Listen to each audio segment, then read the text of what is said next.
Coochie dog. What a good girl. Watu. What a good girl.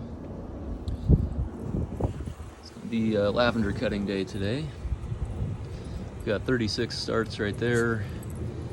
I've got seedling that I started. I've actually only germinated 2 seedlings purely by accident. They popped out of the compost bin. So this is my seedling number 1. And I've got in the greenhouse seedling number 2. So I think when you're generating lavender, make sure you're not stealing somebody else's copyright. I'm not going to be selling these. They're purely for my own garden, but if you're cloning, make sure you're cloning your own work and not stealing from somebody else. So I've got some 2-inch Anderson band pots. I laid down some weed fabric, just cut that out on a drip tray. So the underside, you can see they're wicking. And I've got a cocoa core mixed with perlite. Nice, airy, fluffy mix, holds moisture well, doesn't get too waterlogged, particularly with the draining tray there. So we're just gonna fill up our whole flat. Really don't want to do any compression of it. I've tried various different methods. Tried skimming off the top and kind of flattening that down, and it seemed to pack it down way too tight.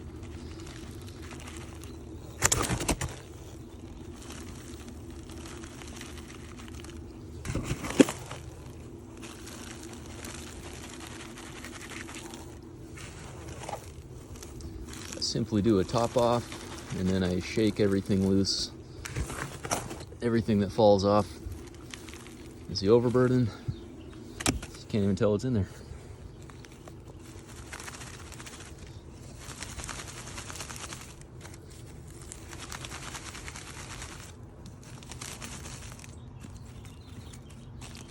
And occasionally some of them will shake a little too hard, so you can top those back up.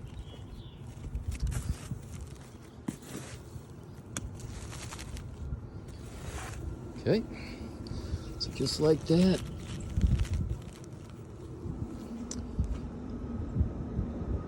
If I had 2 hands, I'd wipe the extra soil off the outsides.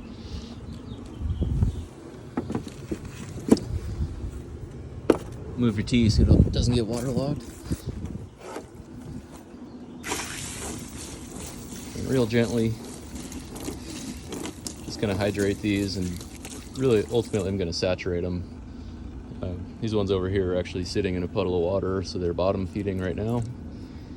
And for probably 48 hours, I'm gonna leave them in water.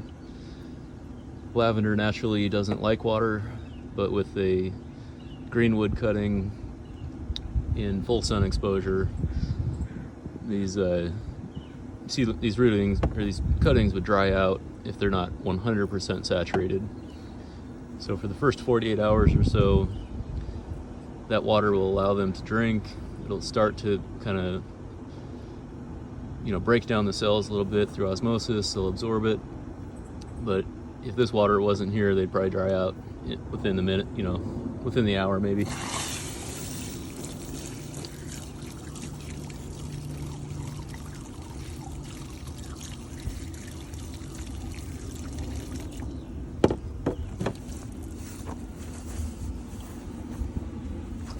Okay, so I'm going to be pruning several cuttings off of this. I'm doing greenwood cuttings, so you can kind of see if I can focus there. You can see the brown wood on this flowering spike. I'm not going to cut anything on that main one, but this greenwood cutting right here is a perfect example. So I could bring that all the way down to the intersection, but if I want to prune it, I'll go just above, come on now, just above a leaf node.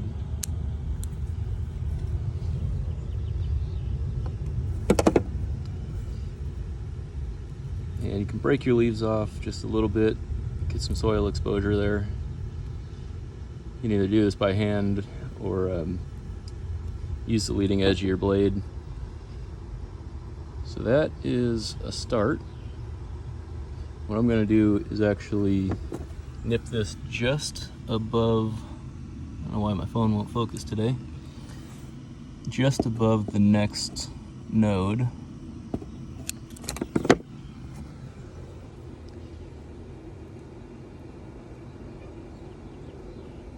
There we go. So cutting the leaves will minimize the transpiration, minimize the moisture loss out of the plant itself, and it'll slow down the absorption rate of new water. And I go just above that node, so I'll have new leaf breaks right at that stem as well as down here. So I'll have 4 points of growth when this thing initiates.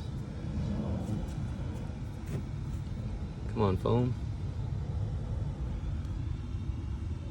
So I'm gonna go ahead and repeat that process and then water everything in.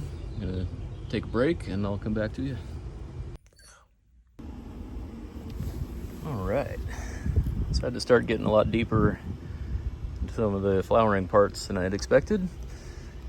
That's just a result of having already taken 36 clones previously and then trying to eke another 36 out. A couple of them are a little bit unique. For the most part, they're all formed how I want them, with four nodes per cutting. I think this tray is 100% uniform. These ones get a little bit interesting at the end, but I'm gonna water these up. It'll take probably 15 to 20 days for the first root emergence. And by that I mean pulling one and seeing roots at the bottom. So until then, I'm gonna keep them 100% saturated for 48 hours and then allow some of that water to evaporate so that they're about 90% saturation for the next week, and then let that kind of minimize a little bit more over the following week. And as soon as roots emerge, hi Matsutake, oh my goodness. Oh my goodness. As soon as those roots emerge, then we'll reduce the water quite a bit, give them some fertilizer, and get them potted up in the front yard.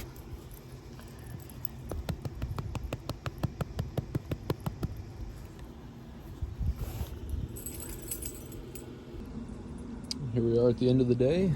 I took these cuttings several hours ago on my lunch break. It's now after 5, and everything is still looking beautiful, perky. The water has evaporated a bit out of the tray, so I'll kind of top that up again, but mother plant's looking pretty horrendous. Some of the bonsais in bloom in the background there. And Matsutake. Hi Matsu. Hi Matsu. Oh my goodness. Ow! Your claws are too sharp.